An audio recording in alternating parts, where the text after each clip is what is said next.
Media television కి స్వాగతం।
ఈరోజు ఏలేరు రిజర్వాయర్కి సంబంధించి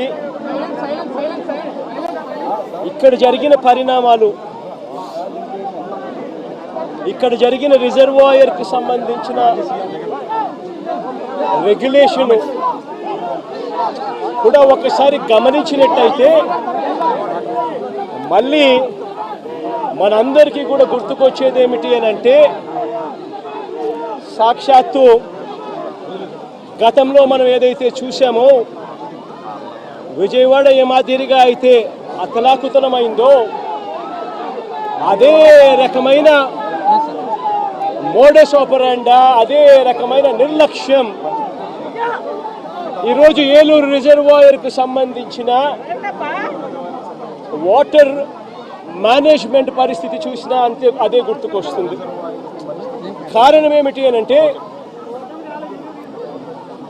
సైక్లోన్ వస్తుంది, డీప్ డిప్రెషన్ కింద కన్వర్ట్ అవుతుంది, భారీగా వర్షాలు పడతాయి అని రాష్ట్ర ప్రభుత్వానికి ఇన్ఫర్మేషన్ ఉంది. రాష్ట్ర ప్రభుత్వానికి 31వ తారీఖునే ఈ రకమైన ఇన్ఫర్మేషన్ రాష్ట్ర ప్రభుత్వానికి ఉంది. ఐఎండి వాళ్ళు రాష్ట్ర ప్రభుత్వానికి ఇన్ఫార్మ్ చేసినారు, అలర్ట్ చేసినారు. అలర్ట్ చేసేసరికి ఏ ప్రభుత్వమైనా కూడా ఏం చేయాలి, కానీ ఒక రివ్యూ తీసుకోవాలి,